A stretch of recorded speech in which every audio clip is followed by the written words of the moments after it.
high school kapag nag-memorize ang tapos ng exam. Lagi ako naman eh. Mamaya na lang, tayo tutugin pa. Enhance talaga yung memory mo. Ang sa atin, wala akong study. Bigyan ko lang ng itlog ang maestra. Mahilig ka sana ha. Gardery ha. Bawal yan. I just wanna love you, love you, love you. You're the sunshine in my life, shining through. Good morning, Inspirers. Today is October 9. We're on the way to VTEX kasi flight namin ngayon. Bacolod. The time is almost 9 o'clock in the morning. The flight namin is around 2 a.m. So hopefully we will arrive on time. Right now we're here at Quezon Martinez. We're passing the bridge. Next Quezon Martinez. Going to Dasma. And to give you a glimpse of what it looks like. 2 minutes to 10. And we're leaving Dasma. Entering Imus. Country ni Nardong Puting. Siyempre kanina. Sabori dito. Lumakbo kami na KFC. 2 kilometers na lang tayo sa Imus City proper. Ito na yung Robinson's Imus. 5 minutes to 11. Nasa Bacoor na kami. The last town ng Cavite. Going to Manila. Next is Paranaque. Kasi Bacoor. Ngayon, nandito pa rin kami sa Bacoor. May napansin ako na napakalaking billboard. Yun.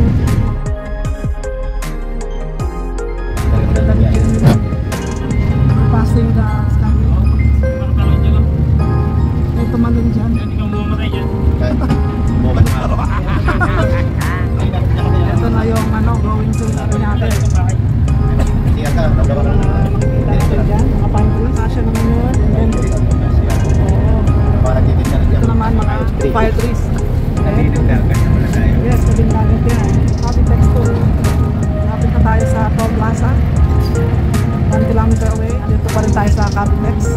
Paranaque exit. Saya-saya. Ito na. Tatayin na tayo at makaisip. Yes. Kanina ko pa pinipigil na wiwi na talaga ako. Bakit sinasabing pagpatalino daw kayo? Sino ba may mga pangyayaan? Properties. Hindi daw eh. Ang secret sa Manila is yung pagmuya, yung activity mo ng muya. Kapag daw yung job mo, busy, yung intelligence mo na enhance. So, yung pagmuya. Yung pagmuya. Pwedeng bubble gum. Dito? Yes. Pwedeng bubble gum. Kahit wala nga bubble gum, basta mamumuya ka eh. Pwede. O nagsasalita. Ano kayo yung mga chismosa? Mentally alert. Oo. So, ako galing pa ng high school kapag nag-memorize ang tapos ng exam.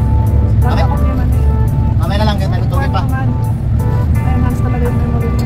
Ang sa akin, wala akong study. Bigyan ko lang ng itlog ang maestra. Oo yun. Mahilig ka sana ha. Gardery ha. Bawal yan. Masaya ka na ha. Nagtutulog ka na ngayon. Kasi malapit na. Kanina. Sorry. Ay, naku.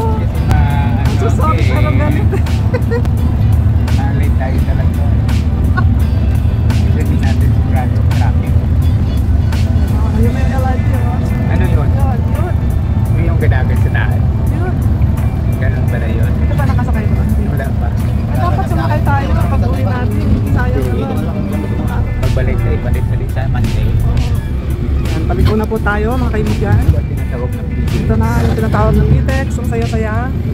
Malapit na kami. Nakita na namin yung sign.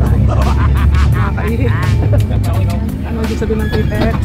Paranaque Terminal Exchange. So, ayun. Mga bagitis namin. Dito kami sa motor. We're going out. Sa ground floor kami.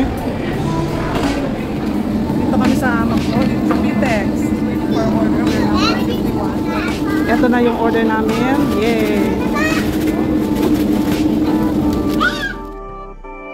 Ito yung pinaka-convenient kasi dito yung walang masyadong tao. Naka-wheelchair po ang iyong lingkod. Nakalingkod po. I'm everlasting. Going to the airport. Very cool na. Kasama namin ang Very uncomfortable. yung pamangkin mo yun, si Sally, yung mama niya. So ako muna si Jason. Tama? Correct. Sa likod, diretso po kayo doon. Tao, pero maginaw ka pa. Makikisuyo po. Time is, what time do you have? 2:20. Diretso po sa likod. Hindi po tayo makakalis hanggang hindi po kayo nakakapwesto ng maayos. We're moving. Going. Okay. Ito na kami. Ayun yung plane namin. Saya, di ba? Now we're going down. And we're going up the stairs.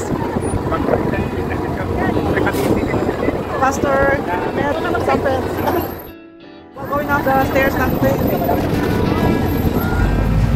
Hello again, fireworks. Medyo stress na tayo. Wala na kami sa plane. Nasa bus na kami. From Bacolod to Carlota na kami. 57 kilometers away. Hopefully makarating kami doon na before supper. 7. Mga 7 traffic jam. Ulan kasi grabe. It's raining cats and dogs. God is good. Mga friends na na-meet namin on the way up to the ladder. Matagal na palang kaibigan mo. Pastor Edwin. More than 30 years. More than 30 years gusto namin. Hindi. Kaya pagdating namin sa Bacolod, they offered to give us the service nila. So sila ang magigit sa amin sa terminal ng service. Oo, diba? Medyo malayo-layo din yun. Dahil walang ano. Walang shuttle bus po sa airport. Yung talaga ang siya nag-offer na Saka siya yung offer sa amin na ihatid namin. Pati yung pamangkin na Edwin, kasama sa blessing. Ako na sa pamangkin. So that is good. Amen. Imagine, more than 30 years, almost 14 years. Hindi sila nagkita. Doon pa sila nagkita sa airport on the way up to sa ladder. unexpected place. Talaga, yung nasabing serendipity, God's kindness to us. Parang nag-look up sila kay Edwin, the way I look up. Kasi napanood nila na example sa kanila. At last, we are here sa bahay nila Edwin, sa hometown. And nandito kami sa wake ng kapatid niya, si Imelda. So, sa glimpse. Ayan siya. Marami mga bisita. Nag-iyo ka, mas may pakinis mo. Pastor Piolo, Hello, Deming. Pastor Bernie de Ay. Si Nenet.